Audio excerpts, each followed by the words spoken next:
رات کی خاموشی ایسی تھی جیسے وقت خود رک گیا ہو۔ گاؤں کے کنارے پر موجود پرانا حویلی نما مکان برسوں سے ویران کھڑا تھا۔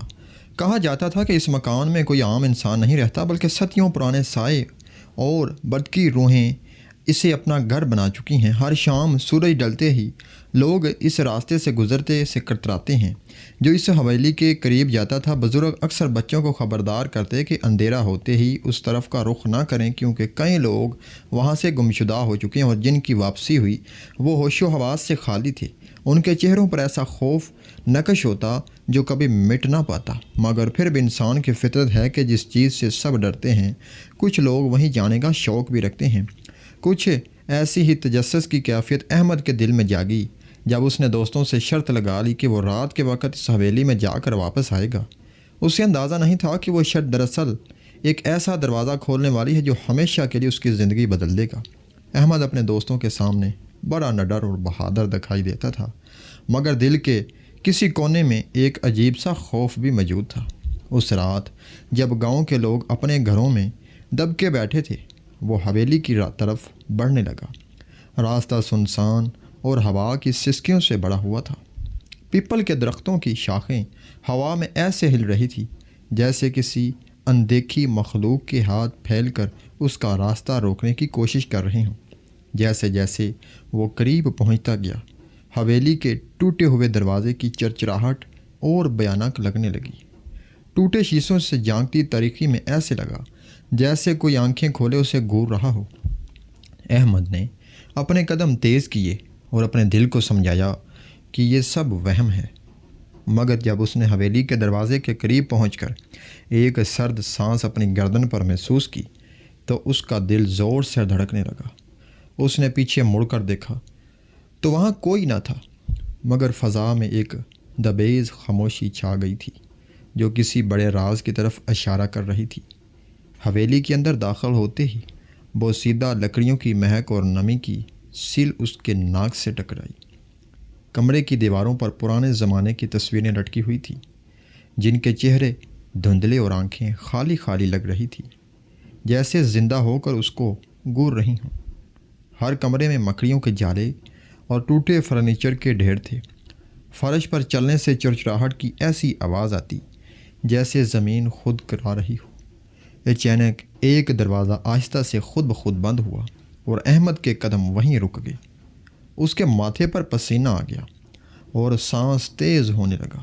اس نے ہمت کر کے آگے بڑھنے کا سوچا، مگر اسی لمحے اوپر کی منزل سے کسی عورت کے ہنسنے کی آواز گونجی۔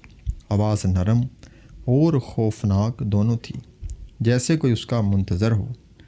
احمد کے قدم کانپنے لگے، لیکن ضد اس پر غالب آ گئی۔ اس نے فیصلہ کیا کہ وہ اوپر جا کر دیکھے گا کہ آخر کون ہے جو اس ویران میں اس کا انتظار کر رہا ہے۔ سیڑھیاں پرانی اور بوسیدہ تھیں۔ جب احمد ان پر چڑھنے لگا تو ہر قدم پر لگتا کہ وہ ٹوٹ کر نیچے گر جائیں گی۔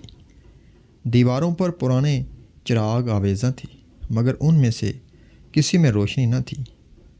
اوپر پہنچ کر اس نے ایک لمبا کوریڈور دیکھا جس پر کئی دروازے تھے۔ کوریڈور میں عجیب سا بوجھل اندھیرا تھا، جیسے سائے آپس میں باتیں کر رہے ہوں۔ اچانک ایک دروازہ آہستہ سے کھلا اور اندر سے روشنی کی ہلکی سی کرن نکلی۔ احمد نے کانپتے دل کے ساتھ دروازے کو دھکیل کر کھولا۔ کمرہ خالی تھا، مگر کمرے کے وسط میں ایک پرانا جھولنے والا کرسی موجود تھا جو خود بخود ہل رہی تھی۔ احمد نے خوف زدہ ہو کر پیچھے ہٹنا چاہا، لیکن دروازہ اچانک بند ہو گیا۔ کمرہ ٹھنڈا ہوتا گیا اور دیواروں پر سائے حرکت کرنے لگے جیسے کوئی اندیکھی مخلوق چاروں طرف گھوم رہی ہو۔ پھر اچانک کرسی پر ایک دھندلا سا سایہ نمودار ہوا جو دھیرے دھیرے واضح ہونے لگا۔ احمد کے قدم جیسے زمین میں دھنس گئے۔ وہ سایہ ایک عورت کی شکل اختیار کر گیا۔ اس کے بال کھلے ہوئے، چہرہ زرد اور آنکھیں خالی خلا کی طرح تھی۔ اس نے احمد کو گور کر دیکھا اور ایک سرد آواز میں کہا، تمہیں یہاں نہیں آنا چاہیے تھا۔ احمد کا گلا خشک ہو گیا اور زبان لڑکھڑانے لگی۔ اس نے بامشکل کہا، تم کون ہو؟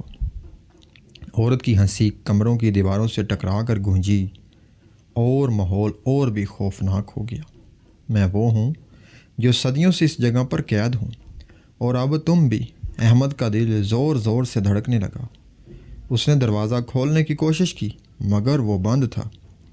اچانک کمرے کی تمام تصویریں زندہ ہو کر ہلنے لگیں۔ ان کے چہرے مسخ ہوتے گئے اور آنکھوں سے خون ٹپکنے لگا۔ احمد نے آنکھیں بند کر کے زور سے چلایا اور جیسے ہی آنکھیں کھولی عورت غائب تھی، لیکن دروازہ کھلا ہوا تھا۔ اس نے کانپتے قدموں کے ساتھ باہر نکلنے کی کوشش کی مگر کوریڈور ڈور اب پہلے سے بھی لمبا اور اندھیرا ہو گیا۔ احمد دوڑنے لگا۔ اندھیروں میں ایسا لگ رہا تھا جیسے قدموں کی چاپ اس کے پیچھے آ رہی ہے۔ وہ جتنا تیز بھاگتا وہ چاپ اتنی ہی قریب ہوتی جاتی۔ اچانک اس کے سامنے ایک آئینہ آیا جو پہلے وہاں نہیں تھا۔ اس نے رک کر اس میں دیکھا تو اپنی بجائے ایک اور شخص نظر آیا۔ وہ شخص بالکل اس جیسا تھا مگر اس کی آنکھوں میں سرخی تھی اور چہرے پر ایک شیطانی مسکراہٹ۔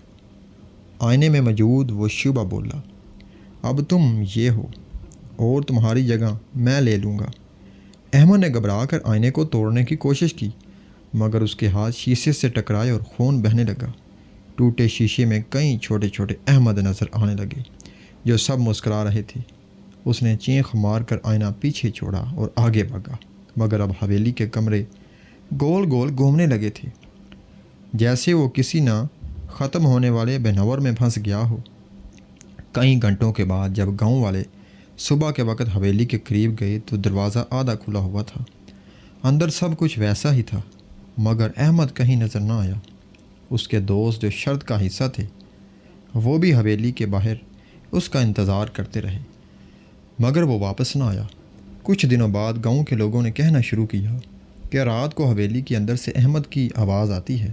کبھی وہ مدد کے لیے پکارتا رہتا ہوتا اور کبھی عجیب ہنس ہنس رہا ہوتا۔ جو بھی کان لگا کر سنتا اس کا دل دہل جاتا۔ کچھ لوگوں نے تو یہ بھی کہا کہ انہیں کھڑکی میں احمد کا چہرہ دکھائی دیا مگر اس کی آنکھیں لال اور شیطانی تھیں۔ اس دن سے گاؤں والوں نے طے کر لیا کہ کوئی بھی اس طرف رخ نہیں کرے گا، لیکن رات کے سناٹے میں اگر کوئی دھیان سے سنے تو اب بھی حویلی کی ویران دیواروں کے پیچھے احمد کی ہنسی گونجتی ہے جو بتاتی ہے کہ وہ اب اس دنیا کا حصہ نہیں رہا۔